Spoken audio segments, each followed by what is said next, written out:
नमस्कार। आजाद सिपाही के विशेष में आपका स्वागत है। मैं हूं राकेश सिंह। भाजपा ने पश्चिम बंगाल के राज्यपाल रहे जगदीप धनखड़ को उपराष्ट्रपति पद का प्रत्याशी बनाकर एक तीर से कई निशाने साधे हैं। अव्वल तो भाजपा ने श्री धनखड़ को प्रत्याशी बनाकर देश के लगभग 44% आबादी यानी ओबीसी समुदाय को साधने की कोशिश की है।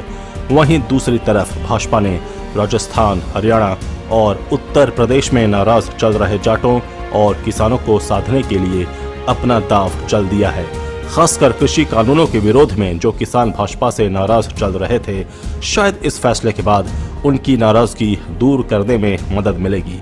राजस्थान के जाट समुदाय से आने वाले जगदीप धनखड़ को उपराष्ट्रपति पद का उम्मीदवार बनाकर भाजपा ने जाट लैंड और राजस्थान की राजनीति को तो बड़ा संदेश दिया ही है, लेकिन उसकी रणनीति अगले 25 से 30 साल की भावी राजनीति से जुड़ी हुई है। इसमें वो कैडर से बाहर के विभिन्न सामाजिक वर्गों से जुड़े नेताओं को साथ जोड़कर अपना व्यापक विस्तार कर लंबे समय तक सत्ता में रहना चाहती है। धनखड़ के उपराष्ट्रपति बनने से राज्यसभा में तो भाजपा को एक वरिष्ठ नेता बतौर सभापति मिलेगा ही, वहीं राजनीतिक मोर्चे पर उसे अगले साल होने वाले राजस्थान के विधानसभा चुनाव में भी मदद मिलेगी। राजस्थान के शेखावटी के झुंझुनू के जाट बहुल क्षेत्र से आने वाले धनखड़ से पार्टी को राज्य के सामाजिक समीकरणों में काफी मदद मिलेगी। अभी भाजपा के प्रदेश अध्यक्ष सतीश पुनिया भी जाट समुदाय से आते हैं। राजस्थान की राजनीति में 4 समुदाय जाट, गुर्जर, राजपूत और मीणा काफी अहमियत रखते हैं। इसके अलावा पिछड़े और दलित भी समीकरणों को बनाते बिगाड़ते हैं। चूंकि कांग्रेस के मुख्यमंत्री अशोक गहलोत खुद पिछड़ा वर्ग से आते हैं और उसके दूसरे नंबर के नेता सचिन पायलट गुर्जर समुदाय से हैं।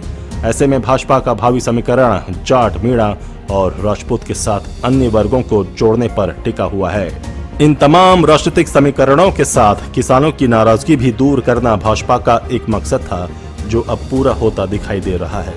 इससे पहले भाजपा ने अपना मास्टर स्ट्रोक चल ही दिया है। राष्ट्रपति चुनाव में आदिवासी समाज को साधने के लिए आदिवासी महिला द्रौपदी मुर्मू को राष्ट्रपति उम्मीदवार बनाकर भाजपा ने समाज के अंतिम पायदान पर बैठे लोगों को बड़ा मैसेज दिया है। ये पूरा सियासी गणित 2022 से 2024 के बीच होने वाले विधानसभा और लोकसभा चुनाव को ध्यान में रखकर लिया गया है।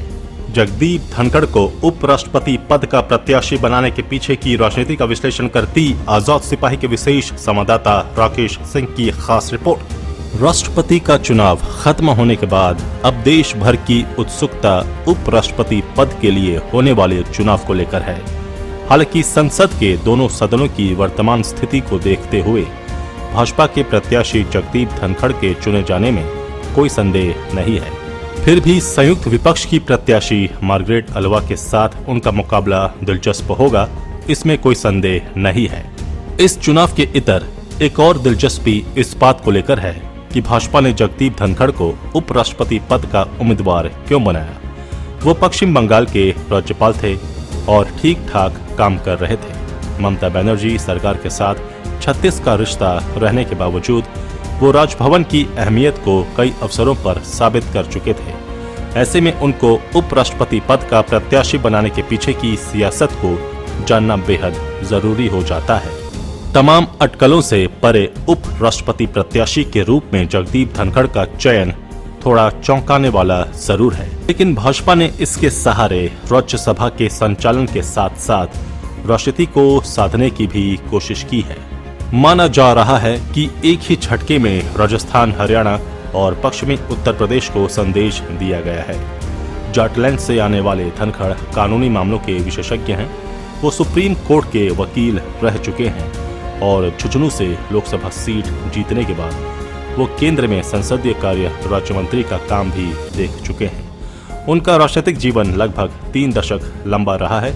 जाहिर तौर पर जहां उन्हें अनुभव है, वहीं एक प्रशासक के रूप में वो सख्त भी हैं और बेबाक भी। जुलाई 2019 में पश्चिम बंगाल के राज्यपाल पद पर नियुक्ति के बाद से ममता बनर्जी सरकार के साथ उनके रिश्ते कटु ही रहे हैं। राज्य सरकार की ओर से उन पर लगातार राजनीतिक हमला होता रहा, लेकिन वो डिगे नहीं। हाल में उन्होंने बंगाल के बुद्धिजीवियों से चुप्पी तोड़ने का आग्रह किया था। धनखड़ एक जुझारू व्यक्तित्व वाले नेता हैं और राज्यसभा का संचालन बखूबी निभाने में सक्षम होंगे। राजनीतिक पहलू भी कम नहीं है। हरियाणा में भाजपा लगातार दूसरी बार सत्ता में है। प्रदेश में भाजपा पर जाटों की अनदेखी का आरोप लगता रहा है। राजस्थान से धनखड़ खुद आते हैं और उत्तर प्रदेश विधानसभा चुनाव से पहले जाट समुदाय की ओर से ये निराशा जताई गई थी कि उन्हें सही प्रतिनिधित्व नहीं मिलता है। अब देश में दूसरा सबसे ऊंचा संवैधानिक पद जाट समुदाय से आए व्यक्ति को मिलेगा। राजस्थान के समीकरण को समझना भी जरूरी है। भाजपा ने जगदीप धनखड़ का नाम फाइनल करके किसान कार्ड खेलने की कोशिश की है।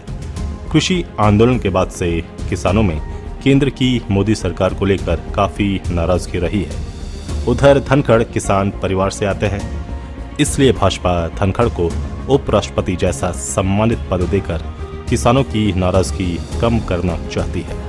राजस्थान में जाट कुल आबादी का करीब 10% है। इसमें बाड़मेर, गंगानगर, चूरू, सीकर, जैसलमेर, जोधपुर, बीकानेर, नागौर, हनुमानगढ़, जयपुर सहित कई जिलों में जाटों की सबसे अधिक जनसंख्या है। देश की आजादी के बाद से अब तक प्रदेश में भले ही जाट मुख्यमंत्री न बना हो, लेकिन राजस्थान की राजनीति में इस समाज का काफी दबदबा रहा है। भाजपा, कांग्रेस और आरएलपी के प्रदेश अध्यक्ष जाट समुदाय से ही हैं। राजस्थान के विधानसभा चुनाव में औसतन 20% विधायक जाट जाति के होते हैं। राजस्थान में कुल 200 विधानसभा सीटें हैं, जिनमें से 30 से 40 विधानसभा सीटों पर जाट जाति के प्रत्याशी चुनाव जीतते हैं। वहीं राज्य की 5 लोकसभा सीटों पर भी जाट वोट बैंक निर्णायक भूमिका में है। इसलिए इन लोकसभा क्षेत्रों से हमेशा जाट प्रत्याशी ही चुनाव जीतते हैं या फिर वे प्रत्याशी जो जाट वोट बैंक को अपनी तरफ खींच ले।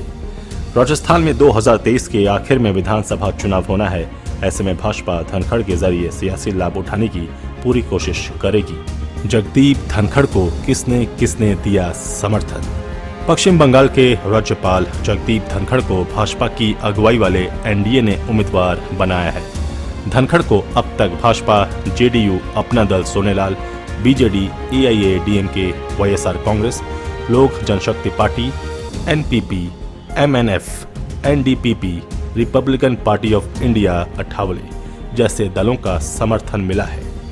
मार्गरेट अल्वा के पक्ष में कितने दल? विपक्ष से उपराष्ट्रपति पद की उम्मीदवार मार्गरेट अल्वा के नामांकन में कांग्रेस नेता राहुल गांधी, मल्लिकार्जुन खड़गे, अधीर रंजन चौधरी, एनसीपी प्रमुख शरद पवार, शिवसेना नेता संजय राउत, वामपंथी दलों की तरफ से सीताराम येचुरी पहुंचे। मतलब अब तक इन दलों ने मार्गरेट को अपना समर्थन दे दिया है। हालांकि शिवसेना को लेकर अभी स्थिति स्पष्ट नहीं है। शिवसेना के कई सांसद एकनाथ शिंदे के साथ हैं। ऐसे में संभव है कि उपराष्ट्रपति चुनाव में शिवसेना दो फाड़ दिखे। इसके अलावा डीएमके, आरजेडी जैसे दलों का साथ भी मिल सकता है। किसके जीतने की ज्यादा उम्मीद? मौजूदा समय में लोकसभा में भाजपा के 303 सदस्य हैं, जबकि राज्यसभा में 91 हैं। राज्यसभा में इन 91 के अलावा 5 नामित सदस्य भी भाजपा को वोट दे सकते हैं। इस तरह से भाजपा के पास मौजूदा समय 394 वोट आसानी से हो सकते हैं। इनमें 5 नामित सदस्यों के वोट जोड़ दें तो ये संख्या 399 हो जा रही है। मतलब साफ है, भाजपा अपने उपराष्ट्रपति उम्मीदवार धनखड़ को अकेले दम पर आसानी से जीत दिला सकती है। अब देश में राष्ट्रपति पूर्वी भारत से और उपराष्ट्रपति पश्चिम भारत से होंगे। 5 साल पहले रामनाथ कोविंद को राष्ट्रपति और वेंकैया नायडू को उपराष्ट्रपति बनाकर उत्तर और दक्षिण भारत को इन दोनों महत्वपूर्ण संवैधानिक पदों पर प्रतिनिधित्व दिया गया था। अब पार्टी ने द्रौपदी मुर्मू को राष्ट्रपति और जगदीप धनखड़ को उपराष्ट्रपति पद का उम्मीदवार बनाकर पूर्व और पश्चिम भारत का संतुलन बैठाया है।